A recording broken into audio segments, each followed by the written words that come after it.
All right, peace and blessings, everybody. Welcome to another episode of Politically Street. I'm in Community Ambassador Mr. Robin J. Anderson. First, I'm going to get my disclaimer right. Politically Street is not a politically endorsing podcast. We're here for information purposes only, and we interview people doing astounding things in our community, like business owners, community leaders, and elected officials. All right. Okay. So with that being said, I drove all the way to Dallas. I've been hearing about this young lady that's here and have an art exhibit. And I was like, you know what? I got to get down here and check it out. Miss Daisha. Yes. Everybody, which last name is Miss Daisha? Board. Board, gotcha. Okay, all right. So, like I say, what I like to do, I like to get into details of who you are and where you're from and how you got to where you are. All right, so where'd you grow up? I grew up in Queens, New York. Okay, Queens, all right. We transitioned to Dallas when I was in high school. Mm-hmm. My mother works for American Airlines. Mm-hmm. And, we loved it, and this is my second home now. Gotcha. Okay, all right. So what high school did you attend? I attended Lamar High School in Arlington, Texas. Mm-hmm. No, it's okay. We shooting live, y'all. We don't, so I don't know if we in the hood or not, but anyway, yes. Right by a fire station. Okay, gotcha. So we're gonna hear that a lot then. Okay, all right, guys. So from Lamar, where'd you go? I went to college in Florida, okay. HBCU, Bethune-Cookman University. Wow. Okay. So we were talking off camera about Bethune-Cookman and Daytona Beach, but we're not going to go into that, y'all. So anyway, right. So Bethune-Cookman, I went to Prairie View A&M, you know what I mean. So yes. Shout out to HBCUs, no you know. doubt. So we just played y'all.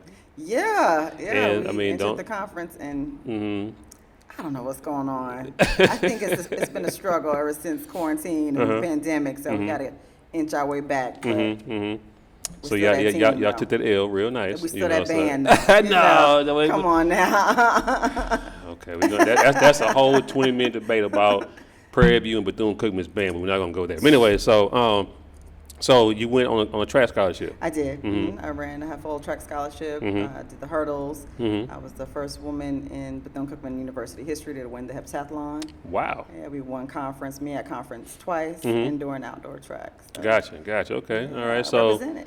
So you were our Gail Devers / who ran? I didn't really follow track, but who ran hurdles back then? Was it Gail Devers? Yeah, Gail Devers. Okay. She ran. Okay. Yep. One of the greats. I can't remember. You putting me on the spot. No, me too. I'm going to put it on you. You know what I mean? So I remember Flo Joe, those names like that. Yeah. So, okay, gotcha. Yeah, I grew up watching those ladies, so it was just a natural progression for me to love track, love sports. Okay, all right. So after track and after college, where did Daisha land? Where was she? I came back here. I came back to Dallas. Started working in finance, in the mortgage industry, Chase, EMC, all of the major mortgage companies, and kind of transitioned into appraising for Fannie Mae. So I did that for a long time. Then wait, not Sally Mae, right? You said Fannie Mae. Fannie Mae. Okay, all right, gotcha. So y'all calm down. We ain't gonna jump on it. Anyway. Fannie Mae. Okay. And did that for a while, but then got laid off. Got laid off in 2017, and took a year off to kind of regroup and see what I wanted to do. I was just kind of frustrated with corporate America, so wanted to see what my passion was. You know, I feel you because, like, you know, I've been an entrepreneur / worker for the past 12 years. You know what I mean? So, like, you know, it's cool to have that quote unquote steady income, but you're really putting your faith in somebody else's hand. No doubt. So, but when you're an entrepreneur, it's kind of the same thing, but you have more at stake. You know what I mean? More Right. skin in the game and whatnot. So, Right. gotcha. So, after being laid off, 2017, what was? Well, I taken that year off, and my children and I, we just started going to different galleries and museums and just kind of getting away from the hustle and bustle of me previously working 60-hour, 70-hour weeks and not having time to really spend with my kids. So going to these galleries and museums and really enjoying that family time and educating them on the arts, because I've always been drawn to art history. We saw a void. Actually, my daughter saw the void. She wanted to know why there weren't any artists that looked like her that I was explaining to her. Like I would Google who the artist was that we were looking at in these museums and galleries, and she recognized that they were not black or of color, or women. And I just thought about that, like wow, this is really interesting. Like, where are these artists at, and why don't I see them here in these galleries? And then that's when Black Sheep art culture started. Gotcha. Black Sheep. Gotcha. All right. So, like I was explaining to you off camera, like I met Michael at Prairie View or whatnot vicariously. Well, accidentally on purpose, evidently. You know what I mean? And so, but I just kind of recently started getting into art, and you know, and when I thought about it, art has been around for generations. You know what I mean? For thousands of years. And so we think about the, you know, Egypt on the pyramid walls, and even in caves and things like that. And so it's like this. It's how our history has been captured over time. Right. Right? So, how did you? So, every art piece has its own like story. You know what I mean? So how you explain to your kids about like certain artists or whatnot? How do you go into details? It was just really research that I did online about a specific artist. I would research prior to going to these exhibitions so I can be prepared, because my kids ask a lot of questions, and just explain to them what I found online. And then if they were local artists, most of the time on the website you'll find an artist statement or a bio about their inspiration behind the work. But if you go into those galleries, and if you know, with the, I don't know, it was just maybe an awkwardness for us to be in some of these spaces for them, because traditionally we're not there. We don't diversify these spaces enough. So the information wasn't readily available. You know, we would have to just really look online to find out who these artists were and what their statements were and what their narratives were. But ultimately, that's when I just really decided I wanted to work with Black artists and artists of color, because they weren't being shown in these galleries. Wow. Let me check my tape real quick. Oh, no, we good. Okay, my bad. Yeah. And it's funny you say that, because I said the same thing. I was in a art exhibit in Houston.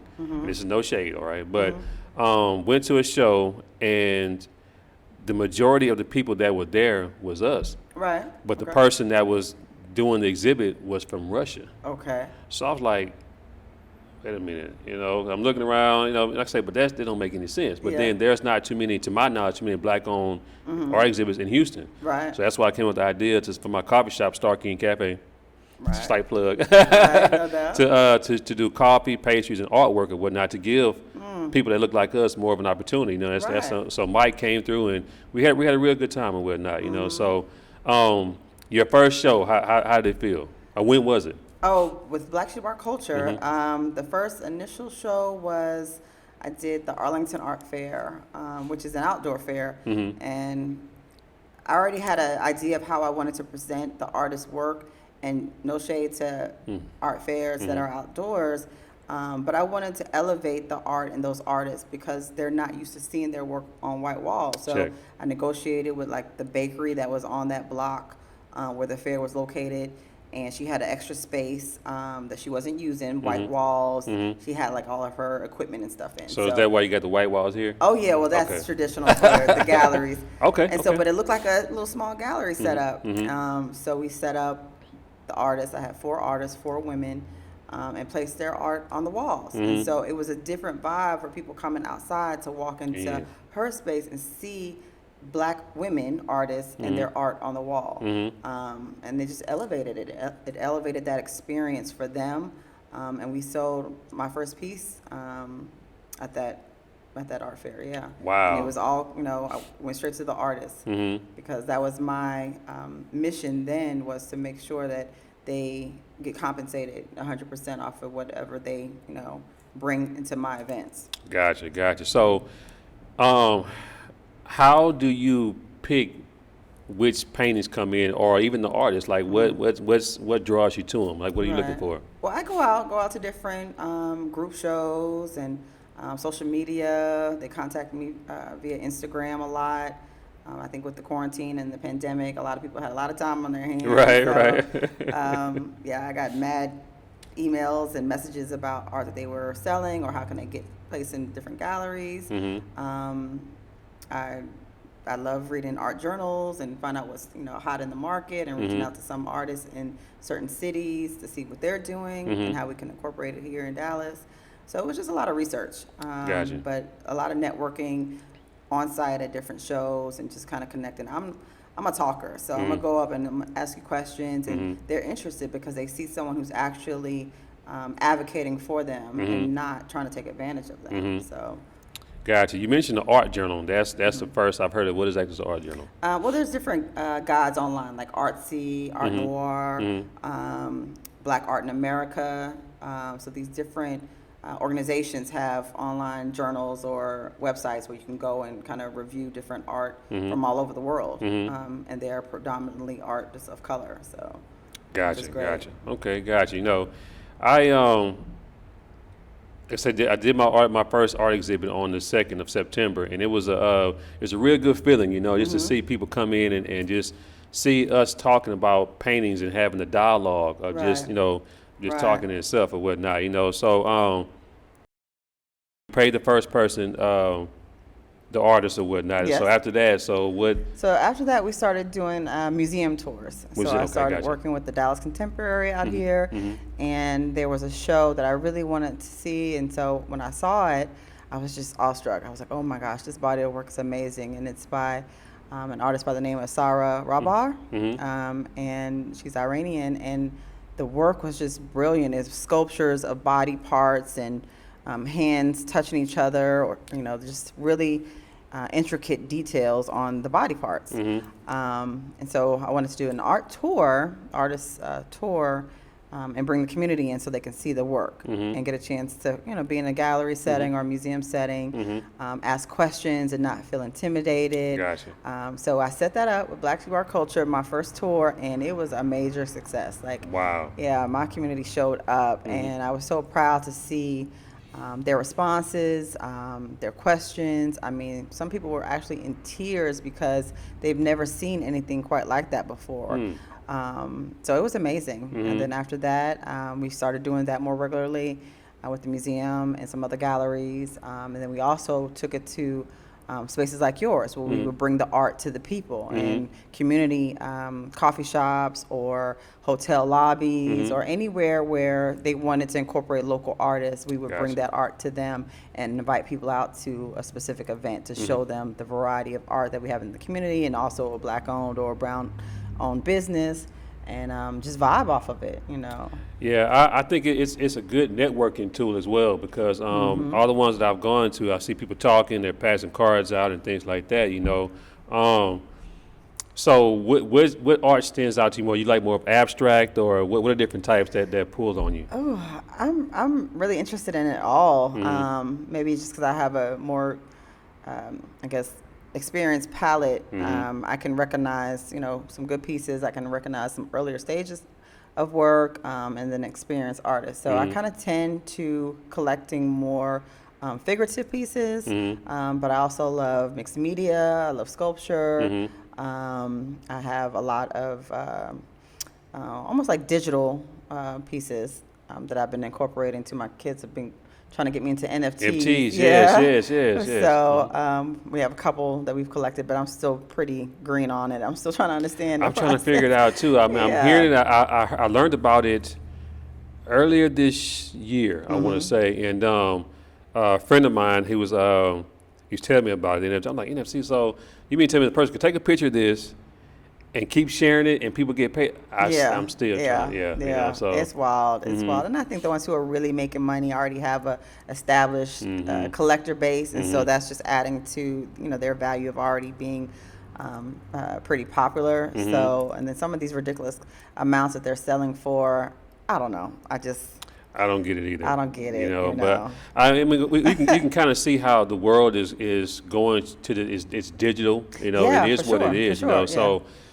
With that being said, how is Black Sheep Culture going to adjust to that? Because people aren't really going to start. I mean, they're probably still going to come and still buy paintings and stuff like that. But how are you going to adjust to that? Well, with Black Sheep Art Culture, I mean, that's just an element for me to really stay close to the community and bridge that gap with bringing the community into spaces like mine, which now is Daisha Board Gallery.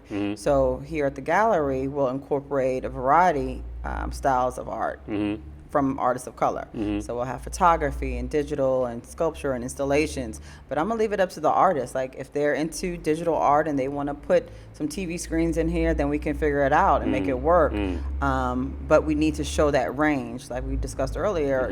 Artists of color, we're not monolithic. We have this range and body of work that can be appreciated in various forms. And so I'll continually do research on what's trending. But ultimately, it's up to the artist and really being able to express their narrative through whatever medium they use. Gotcha.